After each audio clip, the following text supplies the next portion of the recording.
Selamat hari Minggu Bapak Ibu Jemaat sekalian yang dikasihi oleh Tuhan Yesus Kristus.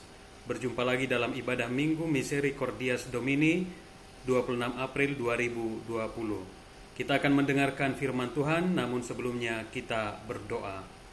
Damai sejahtera Allah yang melampaui segala akal, itulah yang memelihara hati dan pikiranmu di dalam Kristus Yesus Tuhan kita. Amin. Firman Tuhan bagi kita pada Minggu hari ini tertulis dalam Roma pasal 3 ayat 1 hingga ayat 8. Beginilah bunyi firman Tuhan. Jika demikian, apakah kelebihan orang Yahudi dan apakah gunanya sunat? Banyak sekali, dan di dalam segala hal. Pertama-tama, sebab kepada merekalah dipercayakan firman Allah. Jadi bagaimana jika di antara mereka ada yang tidak setia? Dapatkah ketidaksetiaan itu membatalkan kesetiaan Allah? Sekali-kali tidak. Sebaliknya, Allah adalah benar dan semua manusia pembohong, seperti ada tertulis, supaya engkau ternyata benar dalam segala firman-Mu dan menang jika engkau dihakimi. Tetapi jika ketidakbenaran kita menunjukkan kebenaran Allah, apakah yang akan kita katakan? Tidak adilkah Allah, aku berkata sebagai manusia, jika Ia menampakkan murkanya? Sekali-kali tidak. Andai kata demikian, bagaimanakah Allah dapat menghakimi dunia? Tetapi jika kebenaran Allah oleh dustaku semakin melimpah bagi kemuliaannya, mengapa aku masih dihakimi lagi sebagai orang berdosa? Bukankah tidak benar fitnahan orang yang mengatakan bahwa kita berkata, marilah kita berbuat yang jahat, supaya yang baik timbul daripadanya? Orang semacam itu sudah selayaknya mendapat hukuman. Demikian firman Tuhan. Saudara-saudara yang terkasih, 3 minggu yang lalu ada seorang pemimpin gereja di Amerika Serikat yang sangat terkenal, namanya Bishop Gerald Glenn, yang menolak mengikuti social distancing di tengah wabah corona. Ia bersikukuh melaksanakan ibadah di gereja bersama dengan jemaatnya, dan dalam khotbahnya dengan lantang ia berkata, Tuhan lebih besar dari COVID-19. Beberapa hari berikutnya, ternyata pendeta tersebut terinfeksi COVID-19 bersama dengan putrinya. Kemudian, si pendeta tadi meninggal karena COVID-19. Saudara-saudara yang terkasih, kejadian tersebut mengingatkan saya pada kisah Bileam dan keledainya di Bilangan 22. Allah sengaja menyuruh keledai itu meniarapkan badannya ke tembok hingga kaki Bileam terhimpit dan tidak bisa bergerak. Bileam pun kesal dan marah dan memukul keledai itu. Lalu malaikat Allah memperingatkan Bileam bahwa Allah sengaja mencegahnya supaya tidak pergi menuju jalan kebinasaan. Tujuan Allah mencegah Bileam ternyata adalah untuk menyelamatkan dirinya dari malapetaka. Saudara-saudara yang terkasih, orang Israel adalah bangsa pilihan Allah dan bangsa yang istimewa. Namun status tersebut ternyata membuat mereka jatuh ke dalam kesombongan rohani. Kesombongan ini membuat mereka membusungkan dada, atau orang Batak bilang si panggaron. Sederhananya, mereka merasa tak perlu lagi menerima anugerah dari Tuhan karena hidup mereka sudah benar dengan melakukan hukum Taurat. Mereka merasa tidak perlu menerima pengampunan dalam diri Mesias, yaitu Yesus Kristus. Itu sebabnya Yohanes Pembaptis pernah menghardik orang Yahudi. Dan janganlah mengira bahwa kamu dapat berkata dalam hatimu, Abraham adalah bapa kami, karena aku berkata, Allah dapat menjadikan anak-anak bagi Abraham dari batu-batu ini. Kemudian dengan jelas juga dikatakan di Roma 11 ayat 8, mengenai Injil, mereka, maksudnya orang Yahudi, adalah seteru Allah oleh karena kamu. Tetapi mengenai pilihan, mereka adalah kekasih Allah oleh karena nenek moyang mereka. Tuhan bisa mengalihkan anugerahnya bagi bangsa lain jika umatnya tidak setia. Saudara-saudaraku yang dikasihi Yesus Kristus, Apakah yang dilakukan oleh Allah kepada umatnya yang tidak setia? Yang dilakukan Allah adalah bahwa sampai kapanpun Ia akan selalu setia. Ia panjang sabar dan berlimpah anugerah. Namun harus dipahami juga, kalau kesetiaan Tuhan itu disia-siakan, maka mereka tidak akan mendapat anugerah dari Tuhan, atau mereka akan mendapat hukuman dari Tuhan. Walaupun orang Yahudi adalah umat Tuhan secara daging, yaitu keturunan Abraham, tetapi kalau menolak anugerah melalui Yesus Kristus, maka mereka akan binasa juga. Bukan berarti Allah tidak setia ketika Ia murka kepada umat yang tidak setia, sebab ketidaksetiaan manusia tidak bisa membatalkan kesetiaan Allah. Saudara-saudara, bagi Allah bukan status yang menjadi penentu seseorang menerima keselamatan.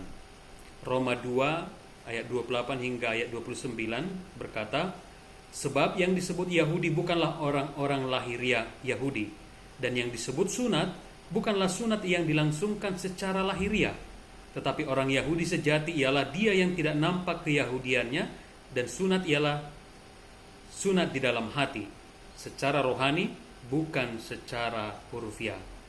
Bapak, Ibu, dan jemaat sekalian, saya sudah ceritakan di awal khotbah tadi bahwa ada sebagian orang beragama, dan itu terjadi di negara kita ini juga, yang menunjukkan kesombongan rohani di saat wabah corona saat ini, dengan dalih setia dan percaya kepada kuasa Tuhan, dalam tanda kutip, mereka memaksakan diri untuk beribadah di rumah ibadah dan mengabaikan social distancing. Mereka tidak patuh kepada anjuran pemerintah atau para medis. Mereka sombong dan tidak peduli dengan orang lain. Mereka membusungkan dada, berlagak kebal terhadap virus. Sudah kita lihat, ironisnya, pemimpin gereja tersebut terinfeksi dan jemaatnya juga terinfeksi. Mungkin Bapak Ibu Saudara-saudara sudah mendengar berita bahwa salah satu gereja di Korea Selatan dituntut karena gereja tersebut dianggap sebagai pemicu ribuan orang terinfeksi COVID-19 di Korea Selatan, dan pendetanya tersebut dianggap sebagai pembunuh. Bapak, Ibu, dan saudara-saudara yang terkasih, mungkin bisalah seseorang itu kebal terhadap virus karena imun tubuhnya bagus. Namun persoalannya, orang yang imunnya bagus ternyata bisa juga menjadi transmitter atau perantara virus kepada orang lain. Nah, celakanya kalau yang terinfeksi adalah orang yang imunnya lemah, itu yang berbahaya. Saya mau katakan, kalau mau mati, janganlah mati konyol. Itu sama dengan bunuh diri. Atau kalau mau mati, janganlah membuat orang lain menderita atau mati juga, sebab itu termasuk kategori membunuh. Kita harus ingat di Amsal 22 ayat 3, kalau orang bijak melihat malapetaka, bersembunyilah ia. Tetapi orang yang tak berpengalaman berjalan terus, lalu kena celaka. Lalu lihatlah Bileam. Allah mencegah dia melanjutkan perjalanan supaya dia jangan kena malapetaka. Saudara-saudara, wabah COVID-19 ini adalah cara Tuhan memperingatkan kita supaya kita jangan sombong rohani. Anjuran pemerintah dan para medis untuk keselamatan bersama adalah anugerah dari Tuhan supaya kita jangan celaka, supaya orang lain juga jangan celaka. Bersyukurlah bahwa orang Kristen menganut teologi yang disebut dengan omnipresence, Allah yang maha hadir. Artinya, kalau di situasi yang tidak memungkinkan, misalnya kita terpaksa harus beribadah di rumah masing-masing, omnipresence semakin menguatkan iman kita bahwa Allah hadir di tengah-tengah kita. Allah tidak dibatasi ruang dan waktu, dimanapun Dia bebas hadir, asalkan kita mengimaninya. Dan omnipresent ini semakin menguatkan iman kita bahwa tidak ada yang bisa memisahkan kita dengan kasih Kristus. penindasan atau kesesakan atau penganiayaan atau kelaparan atau ketelanjangan atau bahaya atau pedang seperti dikatakan di Roma 8 ayat 35 atau bahkan COVID-19 sekalipun. Kita harus percaya bahwa masa-masa sulit saat ini adalah juga cara Allah untuk menunjukkan kesetiaannya kepada umatnya. Ia akan selalu menemani kita. Ia akan setia menguatkan kita. Ia akan setia melindungi kita. Ia akan setia merawat dan memelihara hidup kita. Dan Ia akan setia mencukupkan kebutuhan kita. Namun, janganlah kita sia-siakan kesetiaan Allah kepada kita. Dan jangan kita jadikan kesetiaan Allah sebagai dalih untuk berbuat semau kita atau seenak kita. Mematuhi social distancing adalah wujud kita mengasihi orang lain, mengasihi diri kita, dan mengasihi Tuhan. Kesetiaan Allah harus membuat kita semakin rendah hati dan juga semakin membuat kita tunduk kepada Tuhan. Ingat, Allah bisa murka jika kita menyia-nyiakan kasih setianya. Kita percaya Allah itu setia. Mari kita hidup setia di dalam Tuhan, karena kita tahu anugerah, pengampunan, pertolongan, dan cinta kasih Tuhan akan senantiasa melimpah dalam hidup kita. Amin. Kita berdoa. Ya Tuhan kami, Engkau adalah Allah yang setia.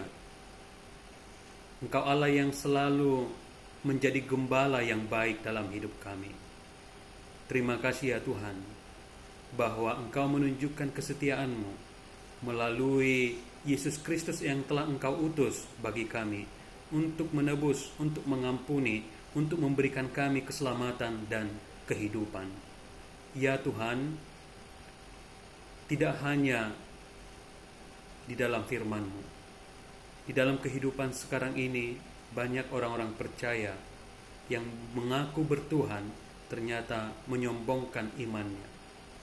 Itu terjadi pada ahli-ahli Taurat, orang-orang Yahudi yang tidak percaya dan yang tidak setia kepadamu ya Tuhan.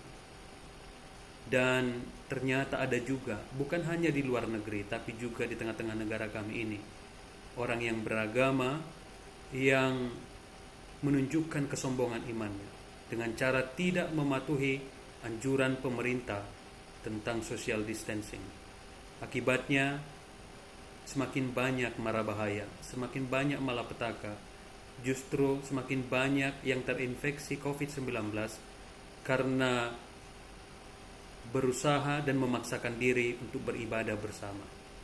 Ya Tuhan, kiranya firman-Mu, kabar baik yang luar biasa menyapa kami, mengingatkan kami bahwa Tuhan akan setia bagi setiap orang percaya kepadamu.